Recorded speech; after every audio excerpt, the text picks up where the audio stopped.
Big video today. We edit videos off laptops. That is the whole shtick of this channel. We actually use the laptops that we are reviewing. Guys, we've edited videos on every laptop under the sun. So in today's video, I'm going to cover exactly what makes an ideal laptop for video editing. And then afterwards, I'm going to walk you through our favorites. Now, if you just want to see the laptops that we recommend, I've linked them all down below, and you'll of course find them on our website, bestlaptop.deals. In fact, I highly recommend checking out the best video editing laptop list on our website after you watch this video. You see, new laptops, they come out all the time, and we keep that list up to date well after our videos are published. Alright, here are the top 20 laptops that we've tested for Premiere Pro. This is Puget's benchmark, by the way. As you're going to see later in this video, it doesn't tell the whole story, but it is a good starting indicator. What you can see here is that the fastest laptops, they all have Intel CPUs with NVIDIA's highest-end GPUs. In all fairness to AMD, there just aren't a lot of laptops right now with their highest-end HX3D chip. The XMG Neo 16, it does have one of those and can at least prove that AMD can perform at this level. For video editors, we don't recommend spending the extra dollars on a laptop with an RTX 5090. Guys, there's just not enough in it over the 5080. Now, looking at this list, I do want to highlight a couple of key points. You can see that laptops with older RTX 4090s, they do perform well, but there is a catch. NVIDIA significantly improved the encoders and decoders with the 50 series, particularly for 10-bit color. So I'd only buy an older laptop if you're sticking to 8-bit. Let's continue down the list. The Strix G16 with its full-powered RTX 5070 Ti did very well, as did my own Blade 16 with its close to full-power 5080. The Blade has a rather weak Ryzen 9 365 processor, which highlights that video editing, it heavily leverages the GPU over the CPU. Just a quick primer on video editing though, what you're essentially doing is decompressing footage, making changes to frames like adding effects, correcting colors, and then you're compressing the frames again. This heavily leverages hardware encoders and decoders, which Apple calls media engines. Generally speaking, the more powerful a GPU you get, the more of these hardware encoders and decoders you get. The RTX 5090 and 5080, they have multiple hardware encoders and decoders. The rest of NVIDIA's lineup has one. Apple's Max processors, they have two media engines, the rest of their lineup has one. Last point on this benchmark, there is not a single MacBook. Even Apple's extremely expensive highest-end M4 Max MacBook Pro 16, it did not make this list, but don't rule it out, I have a lot more to show you. So let's switch over to Puget's DaVinci Resolve Studio benchmark. It's a similar story. The laptops that push their hardware the most are in the lead. In fact, the same three: Lenovo's Legion 9i, MSI's Titan 18HX, and XMG's Neo 16. The MacBook Pro 16s with the highest-end M4 Max and M3 Max chips now make an appearance. Once again, there are some 5070 Ti laptops making the list, and my Blade 16. Unfortunately, we don't have a SCAR 18N to run the test on. That would have likely made the list and would have pushed off the Helios Neo 16S. As I mentioned, benchmarks, they're not the full picture. Given exporting is one of the most intensive parts of video editing, here's some real-world tests. Firstly, we took one of our own 8-bit projects and we exported it on several laptops. Our projects, they do involve some basic color correction and some effects. When rendering, the MacBook Pro 16 with the M4 Max chip actually beat the Legion 9i. This is really impressive given how small the MacBook Pro 16 is versus the 18-inch Legion 9i. Another interesting finding is that our almost 3-year-old MacBook Pro 16 with the M2 Max chip, it did really well. This indicates that there is another bottleneck here other than performance of the GPU itself.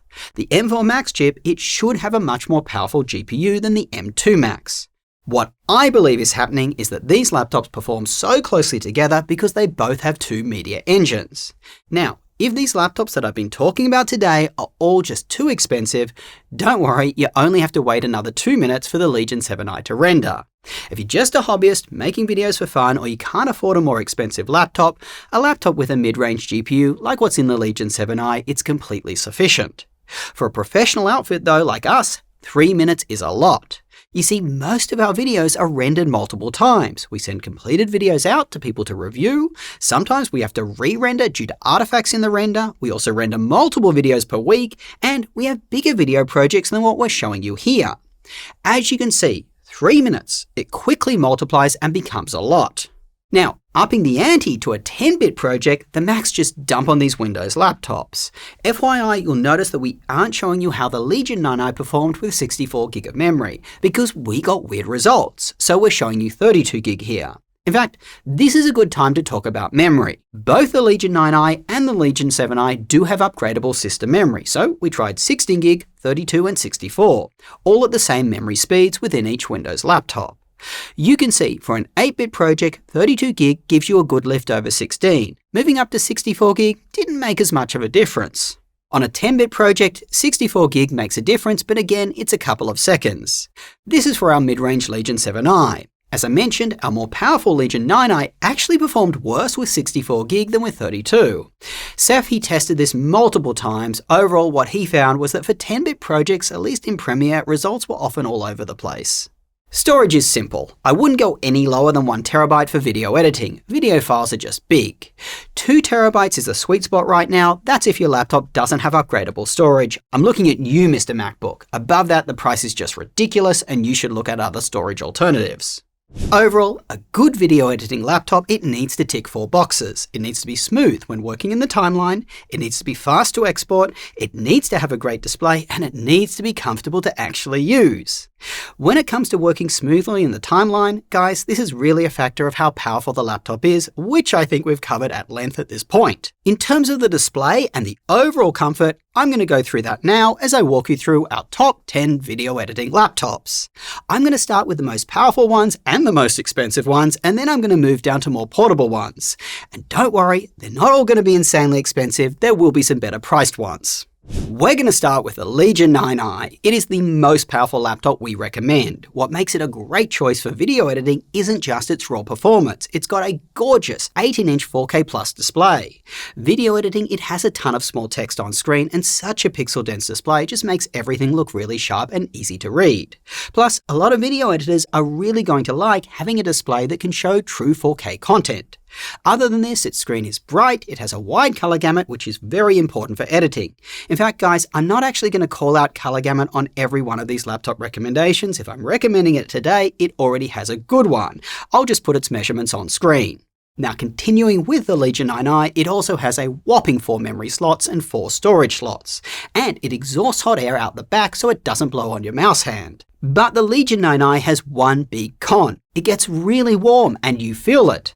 Tony and I, we found it a bit uncomfortable to edit on. If you are sensitive to this, our next recommendation is one you should seriously look at. It's the Alienware Area 51 18. It ties as the coolest feeling 18-inch laptop we've tested, and it performs very similar to the Legion 9i. Adding to the Alienware's comfort, it has a curved front edge. Thick gaming laptops, they tend to cut into your wrist, well, not here. And the Alienware, it has an option for a Cherry MX mechanical keyboard, which is very satisfying to type on. But little note, if you do type fast, you may hear a ringing sound. This happens on almost all mechanical laptop keyboards, unfortunately. If you are editing though, you probably won't notice it. Compared to the Legion 9i, the Alienware, it is a lot heavier. It does exhaust hot air out the sides, and it doesn't have that stunning 4K plus display.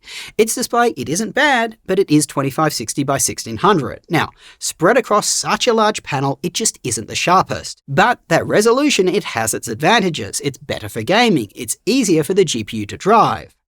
Both Tony and Erin, who edit here, they've chosen the Alienware 18 Area 51 as their laptop of choice. Our final 18-inch laptop recommendation is the Strix Scar 18.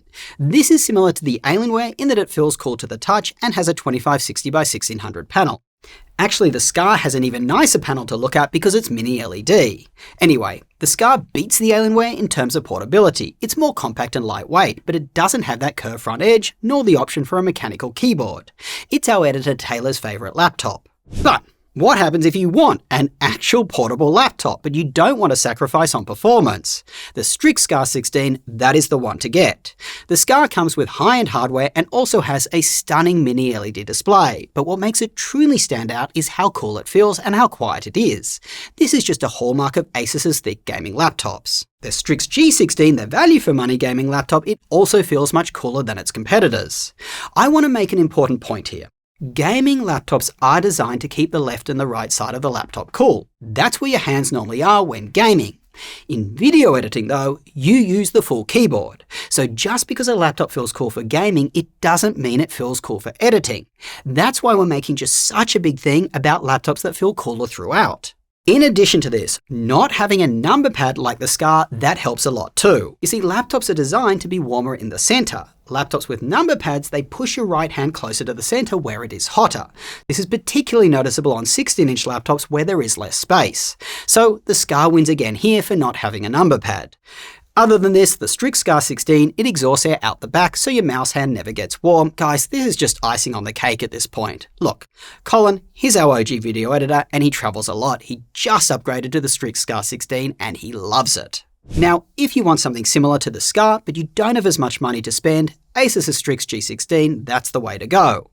The Strix has many of the benefits of the Scar, it's just more affordable, but you lose out on that mini LED panel and it isn't as premium. You can get the Strix with a full-powered RTX 5070 Ti, and as I showed you, it performs really well in video editing.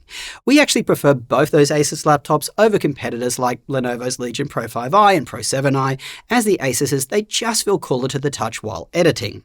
Alright, what happens if you want the best video editing experience in a cool and quiet laptop that's also super portable? Then the MacBook Pro 16, it is the one to get. It's insanely powerful for how small it is, and it has fantastic battery life. In real-world use, by far the best of any video editing laptop, and it just doesn't drop its performance while unplugged. It is the only laptop you can edit videos on while on battery without the experience being utter crap. The other thing that really sets the MacBook apart is how quiet it is when editing. It's almost always silent. It does get warm to the touch, but given how quiet its fans are, you can actually speed them up a little using the app called Max Fan Control for a cooler feeling laptop. And finally, the MacBook Pros, they just give you the best all-round experience. Fantastic mini LED display, comfortable keyboard, great trackpad, really good speakers, clear webcam, great ports. Apple just gets the little things right that other manufacturers don't. But the Mac's main downside is that a lot of games just don't run on macOS.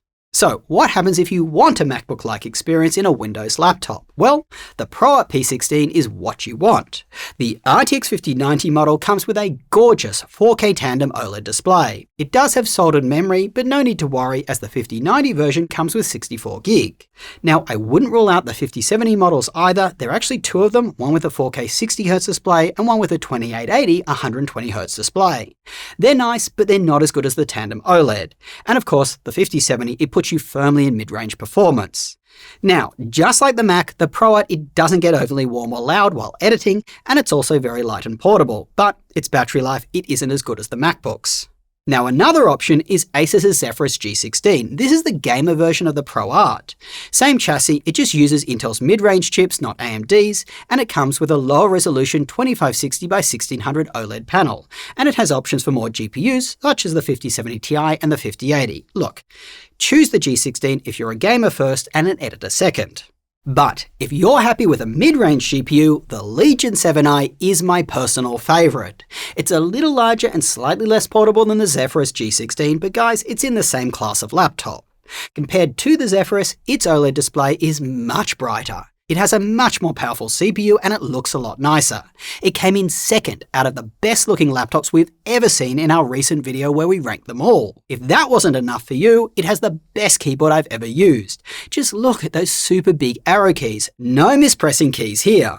Also, given its mid-range GPU and slightly larger chassis, it just doesn't feel overly warm when editing videos. Guys, it is a really good laptop.